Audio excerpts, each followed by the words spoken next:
Jillian Horton.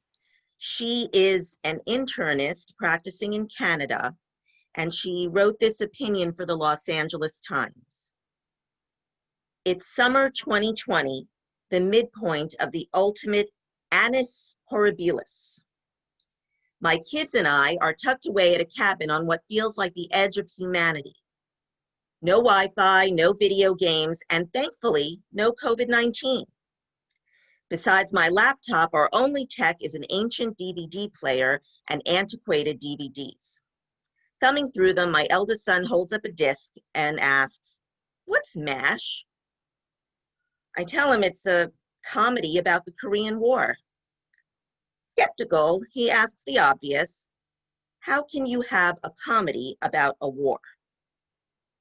In the pause that follows, I look for a way to explain that it's really a story about all wars, the ones in and outside of us.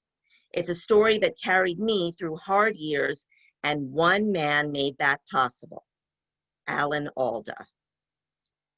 He starred as Surgeon Benjamin Hawkeye Pierce on the series that originally ran from 1972 to 1983. Who did I want to be when I grew up? Hawkeye. Who did I want to marry? Alan Alda. When I was 9, a group of my girlfriends found me leaning against a chain link fence in the schoolyard crying. They thought something terrible had happened, and in my mind it had. In math class that morning, I had figured out that Alda was 39 years my senior. He wasn't going to marry me. Not with my stupid Little Pony collection and fake Cabbage Patch doll. I was nobody to Alan Alda, but he was everything to me. My house was not the happiest place. My sister had a severe brain injury, and my brother had his first psychotic break while I was in elementary school. My sleep was just as likely to be punctured by one of my siblings' screams as Hawkeye's operating room was to be imploded by random artillery shells. My other sister didn't have any medical problems, but she did have a black and white television. Night after night, I'd sneak into her room after bedtime to watch MASH reruns. The minute that guitar hit the first plaintive notes of "Suicide is Painless," we were transfixed. We lapped it all up. Lieutenant Colonel Henry Blake's lax leadership, Radar's ability to keep the camp running, Klinger's campaigns to be found unfit. But our affection was reserved for our lifeline, Hawkeye. Perhaps because nobody could solve our family's problems, we took an inexplicable degree of comfort from watching him solve them for other people. We loved his woundedness. We were spellbound by his tears, his outbursts, his sessions with brilliant psychiatrist Dr. Friedman, depths of emotion that we couldn't articulate about our own bewildering lives. Hawkeye taught us that when your world is disintegrating, it is not only possible, but utterly necessary to crack a joke, to create a counterpoint to what would otherwise be overwhelming. In his oscillations between laughter and gut-wrenching anguish, I recognized a shadow version of myself. He planted the seed of the idea that I would become a doctor. From the first day I wore my white coat, I used humor as a grenade to lob at situations that were too awful for words, startling patients and families into laughter in ways that would have made Hawkeye proud. I channeled Hawkeye's anger, raging bitterly at a broken system and colleagues who cared more for textbooks than for patients. But I didn't always know how to cope with that rage. As impossible as it sounds, I hadn't known that Hawkeye has a nervous breakdown before the war ends. I didn't catch the final episode, Goodbye, Farewell, and Amen, until I was already a physician. I wasn't sure how to interpret this development in the context of my devotion to him, except that laughter alone was not enough. Now in this summer, like no other, I'm watching my children pick choke cherries and skip rocks, the COVID curve in much of Canada momentarily flattened by leadership and luck. But my legions of doctor friends on the other side of the border are engaged in full-on combat. When we Zoom, some are crying. One in New Jersey lost her mother, then her best friend. Another in California has left practice. An intensivist in Baltimore says that she is hanging by a thread. Sentiments shared by nurses, orderlies, everyone. There are field hospitals, gear shortages, and a shocking amount of incompetence from central command, like the fools on the telephone line in Seoul that Colonel Potter used to shake his fist at, utterly disconnected from life on the ground. The irony isn't lost on me that the job that I chose because of Hawkeye is now at the center of a war. So why would someone make a comedy about it? The answer comes to me as my kids and I watch MASH in the TV's flickering light, safe in our cabin, the shells falling somewhere else right now. Humor is just shorthand for hope, a gamble that we'll live long enough to hear the punchline, whether in the face of hardship or the pathological indifference to suffering that sows the seeds for war in the first place. And in a war of ideology, humor correlates to the most important thing of all, resistance. That's my blueprint for survival, the one Hawkeye taught me so many years ago. Be brave, be kind, be funny, because humor shines a powerful light on hypocrisy and absurdity while reminding us that we're tough and still alive. Be principled, be ready to break down and get put back together again. Build a chain link fence around love and faith in the things that you still believe in. Then resist, resist, resist. And don't stop until goodbye, farewell, and amen. There's no other way to make it through this war.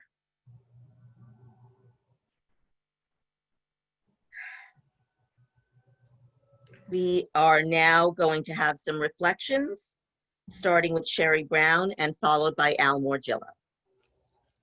Hello, I'm Sherry Brown. First of all, I would like to thank the worship committee, especially Ann Pearl and Jerry Peak, for putting together this special service so we have an opportunity to do our reflections on the pandemic.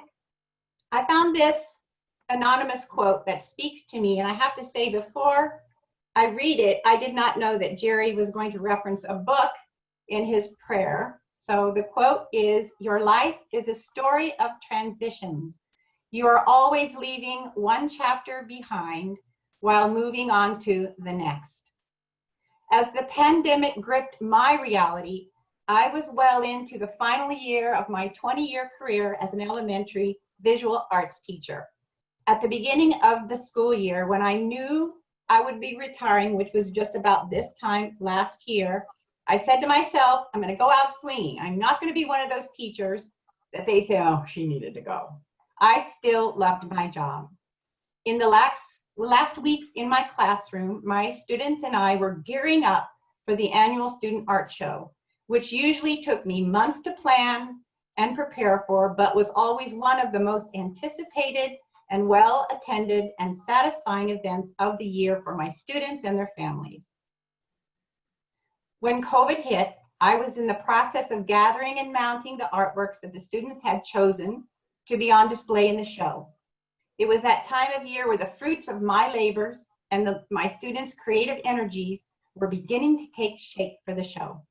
They were looking carefully at their portfolios to gather what they wanted to have shown in the show. They were curating the show along with me. We were beginning to think about what their artist statements would say, what their creative process was, why they picked what they picked, why it had such meaning for them. If they were working in 3-dimension or in clay, they had been working on them for weeks. On March 11th, that chapter ended and a new one began. Instead of the joy of displaying an art show at the end of May, I spent hours in my art studio at school without students, sorting through their portfolios, sorting through art that needed to go into their portfolios, and then going into the gym and finding a big plastic blue bag where I had to put their artwork into a bag that held all of their belongings that they left in a hurry, and they were assigned a day to come and pick them up. So my last year in my career as an elementary visual arts teacher would end with me trying to figure out how to reach 500 students remotely, 80 of whom were 5-year-olds. The hands-on, material-rich, collaborative environment they'd experienced every time they came into the art room had to be reinvented. My comfort zone of doing short demonstrations with them sitting on the carpet in front of me with eager questions, but more eager to get to work on something they'd already started or start something new, was replaced with an uncomfortable zone of me sitting at the dining room table, looking into a camera like this, trying to do a demo, and then turn it into some kind of instructional video that would hopefully inspire them or spark an interest. Both my students and I had to learn how to navigate a Google Classroom. It took some weeks, but I started to see artworks being posted. The joy I had of teaching art and the joy they had of sharing their art, because they loved sharing with their friends, was being fed back to me post by post, drip by drip. I was making connections with some students who had slipped through the cracks. The videos my students posted allowed me to see into their environments, what they were doing, how they spent their day. It was an eye-opener. The 5th grade graduation this year, of course, was virtual. And the hopes and dreams of those 10 and 11-year-olds had changed from the previous years, where many expressed their dream of becoming a professional soccer player to dreams of a vaccine for COVID, dreams for world peace, dreams for climate change. The school year ended with online goodbyes and a summer vacation began. I had not been able to end that chapter as I had hoped. Another unanticipated part of this new chapter was that my youngest daughter came back home and lived with me for 5 months. The dining room became our shared office, and the dining room table became our messy workspace. Julia shared my joy when my students' art started coming in virtually. I was able to see firsthand and begin to understand what her job responsibilities were. Together, we kept up a fitness routine, we planned menus together, we cooked together. I had to accept the reality that her tendency to leave shoes all over the house was in fact a learned behavior she apparently got from her mother. I knew the chapter would end and when it was safe for her to go back to the city, and so I tried to cherish every moment. I know I am not alone in feeling like this pandemic has robbed me of the human need to socialize. During this transition from the frenetic energy I had experienced in my teaching career to isolation, I needed to find ways to channel the energy, to fill the gap. I joined Zoom discussion groups. I signed on for a 5-week online course. My daughter and I wrote postcards for potential voters in North Carolina. I spent hours working in the garden. I became president of the board. The daily news consumed much of my time. Isolation had provided me the freedom to spend hours reading without guilt. I feel my brain is expanding in ways I never could have imagined. The takeaway for me is that I may not have always felt like the author in control of the content of this chapter, but I am in control of how I reflect and interpret how this chapter unfolds. As I leave this chapter in my career in education, ending with the challenges of the pandemic and transition into the next, I want to focus on the small joys that have emerged from living through a chapter that felt like it came on like a hurricane. As with all devastating storms, the aftermath can bring out the best of the resilience and goodness of the human spirit.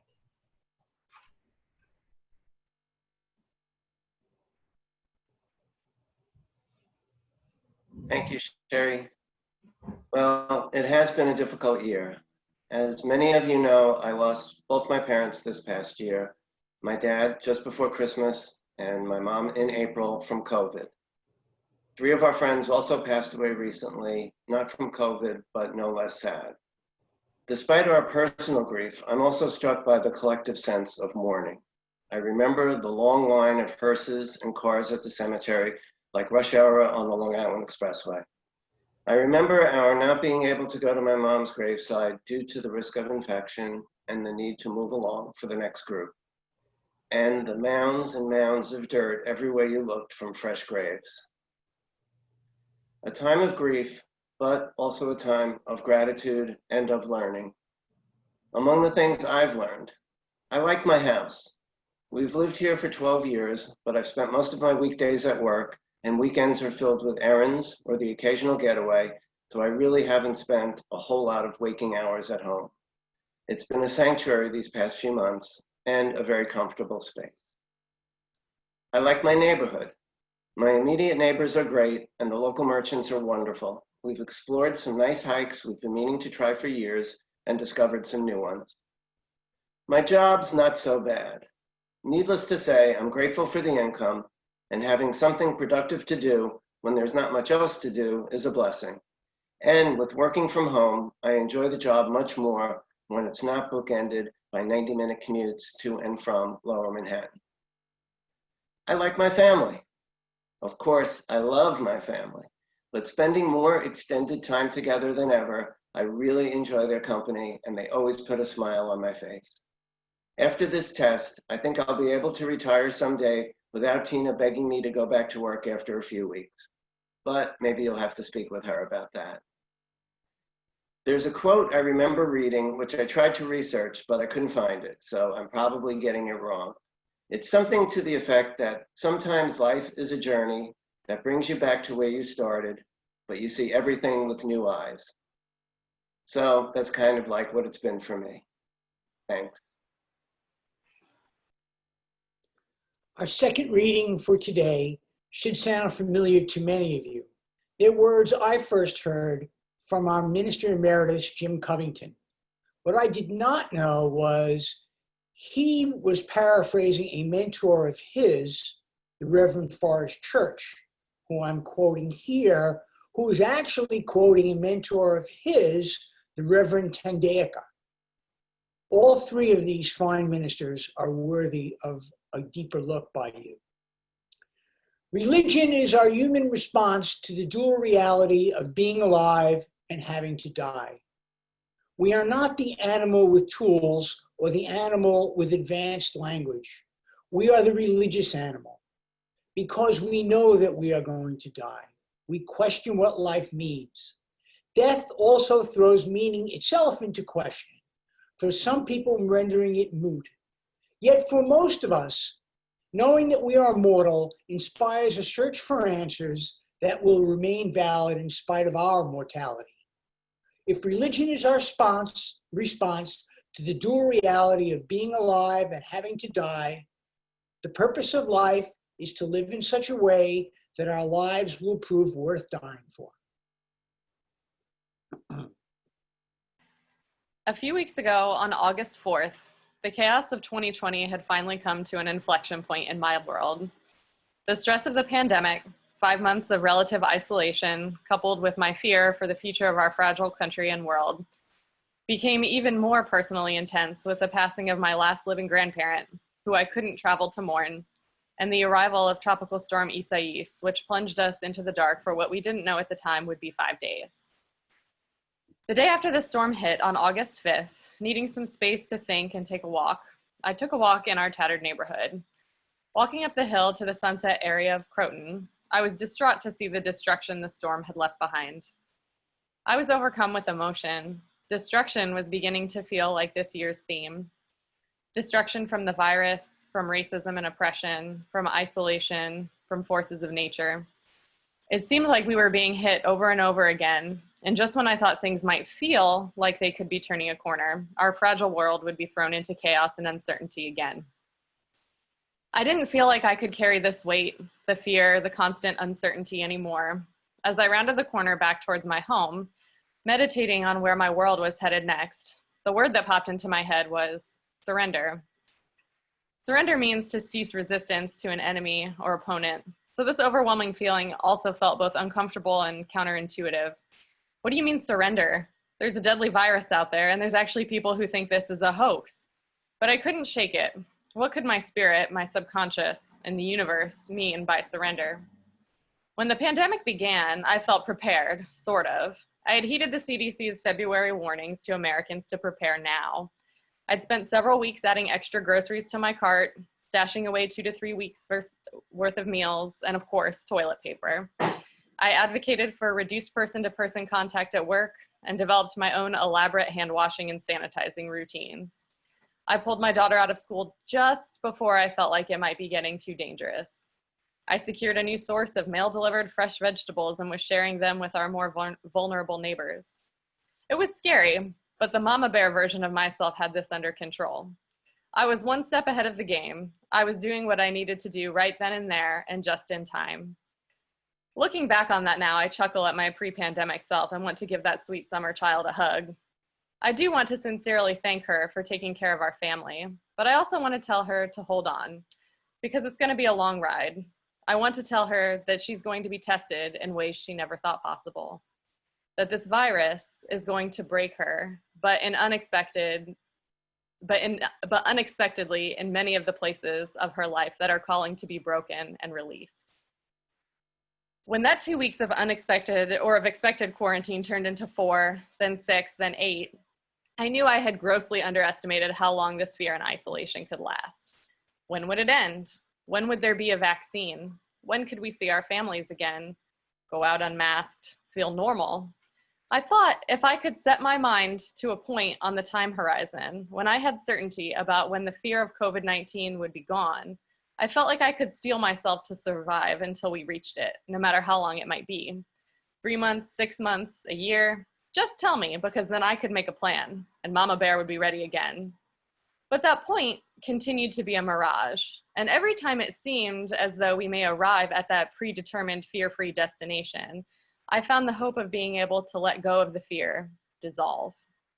When summer came, we would stop being scared, except there were still outbreaks. And the power outage was forcing us into places we wouldn't normally go right now, out of necessity. A vaccine was coming, but was it? And when it did, would people actually take it? More and more uncertainty and accompanying fear seemed to pop up. My world had changed forever, irrevocably. The horizon point that I imagined would be post-COVID-19 was never going to be a real possibility because it relied on certainty, and it relied on forces that were not within my control. On that walk home from those more tattered areas of Croton, when I began to feel the urge to surrender, what my body, my subconscious, the universe was beginning to tell me was that it was time to look at my fear in a new way. That this surrender I was being called to submit to was not surrender to the virus, but a surrender to fear, uncertainty, and paralysis. I'd like to tell you that COVID-19 was what invited those feelings into my life in the first place, but that wouldn't be a fair assessment. COVID-19, maybe for the better, highlighted for me how much I was allowing fear and uncertainty to control my life in unsustainable ways. To quote Jon Snow from George R.R. Martin's famous series, Game of Thrones, "There's no shame in fear, my father told me. What matters is how we face it." Now, when I say I've surrendered to fear, I don't mean that I've decided to throw out all my masks in the garbage and go to the first unrestricted NFL game I can get tickets to. What I mean is that I've come to a radical acceptance of how my reality has changed right now. By continuing to make plans for an endpoint that was never in the realm of possibility, I was paralyzed by a moving target, by uncertainty. Last week, Claire read to us about living in a state of forgetfulness, the opposite of mindfulness, always living in the past or the future, but never in the present, appreciating, respecting, and responding to the current moment that this universe has given us. When I'm afraid, I know I need to pay attention because it means something important, something precious is at stake. Thank you, fear, for asking me to pay attention. But I've surrendered to the uncertainty by choosing to accept what is happening in front of me and to view my fear as a compass rather than a force that will control my life. I don't know what tomorrow will bring, what will happen 6 weeks from now, or what state exactly the world will be in come 2021. But I do know what my reality is today and what the world no longer is, and I will make the best choices I can to live with joy and intention today, even in the face of darkness, knowing those choices will lay the foundation for what is yet to come still. Thank you.